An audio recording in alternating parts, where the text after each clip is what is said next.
Halo, berjumpa lagi bersama saya di channel Bawor LPDP Sukses. Baik teman-teman, kali ini saya akan sharing tentang 3 kesalahan dalam menulis esai dan surat rekomendasi. Untuk itu, silakan simak informasinya. Yang pertama adalah kita menulis esai tidak sesuai dengan tema dan isi panduan yang diberikan oleh beasiswa LPDP itu sendiri. Jadi harus kita menulis esai itu sesuai dengan tema dan panduan LPDP. Jadi pastikan teman-teman itu harus membaca dengan cermat, jeli dalam membaca informasi. Jadi esai yang tidak sesuai dengan tema LPDP itu tidak akan relevan. Jadi kemungkinan teman-teman tidak akan lolos ketika kesalahan dalam menulis esai.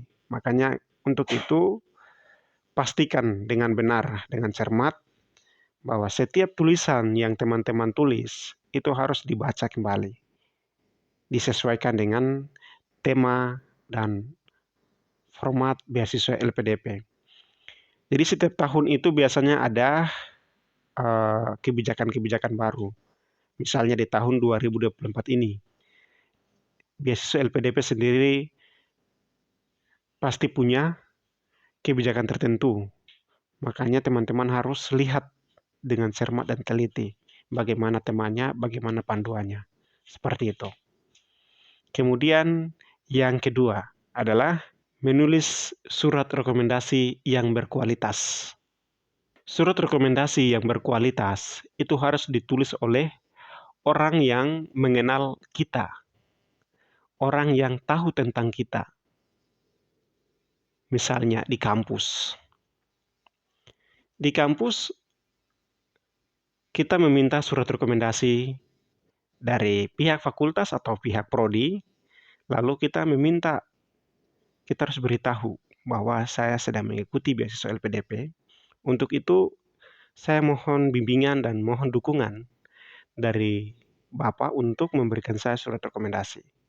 Jadi harus orang yang mengerti atau tahu tentang kita, bagaimana dia tahu tentang akademik kita, proses kita belajar selama di kampus. Kan di part sebelumnya saya sudah jelaskan bahwa ada 2 surat rekomendasi.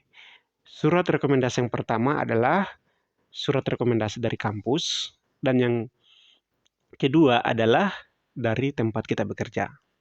Makanya pastikan teman-teman, surat rekomendasi yang pertama harus kita buat sebaik mungkin, karena itu akan menjadi nilai tambah. Kemudian yang kedua adalah surat rekomendasi dari tempat kita bekerja. Pastikan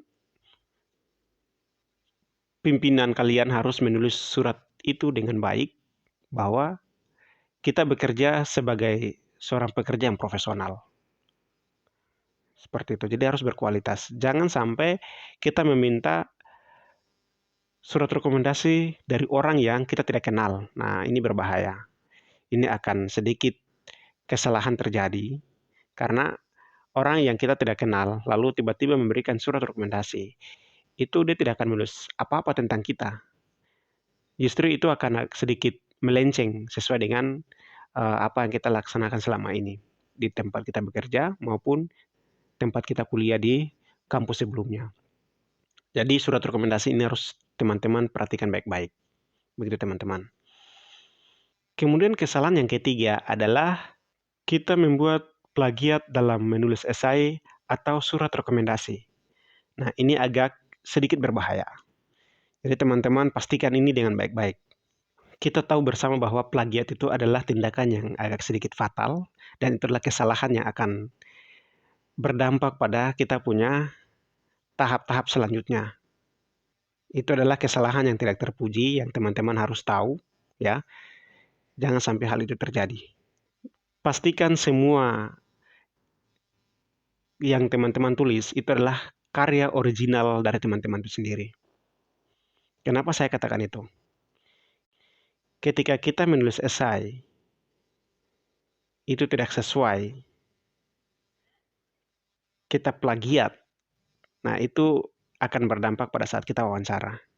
Jadi ketika kita ditanya sesuai dengan esai, kita jawabnya ngawur. Kita jawabnya A, B, C, tidak sesuai dengan alur pemikiran kita. Nah, itu akan menjadi kesalahan yang fatal dalam seleksi beasiswa LPDP. Makanya teman-teman, jangan sampai terjadi hal itu kepada teman-teman. Pastikan dengan baik-baik bahwa teman-teman menulis esai dengan surat rekomendasi itu sesuai dengan originalitas dari teman-teman sendiri. Ini adalah karya saya sendiri. Dan teman-teman setelah menulis harus kuasai semua itu. Setiap tulisan demi tulisan harus baca kembali lagi. Karena kadang kebanyakan teman-teman setelah menulis esai, kadang teman-teman dibiarkan begitu saja esainya, tidak membaca kembali. Jadi pada saat wawancara, blank kemana-mana, tidak bisa menjawab. Padahal yang wawancara itu, mereka sudah pegang semua esai yang kita miliki. Pegang esai yang kita punya di meja mereka, dan mereka akan bertanya sesuai dengan esai yang kita tulis. Makanya pastikan bahwa teman-teman harus baca esai itu baik-baik. Kembali baca. Seperti itu. Baik teman-teman, itu saja 3 kesalahan yang sering terjadi dalam mengikuti seleksi beasiswa LPDP. Untuk itu, di tahun 2024 ini, pastikan teman-teman harus mengambil bagian dalam mengikuti seleksi beasiswa LPDP di tahun 2024. Sampai jumpa di puncak kesuksesan.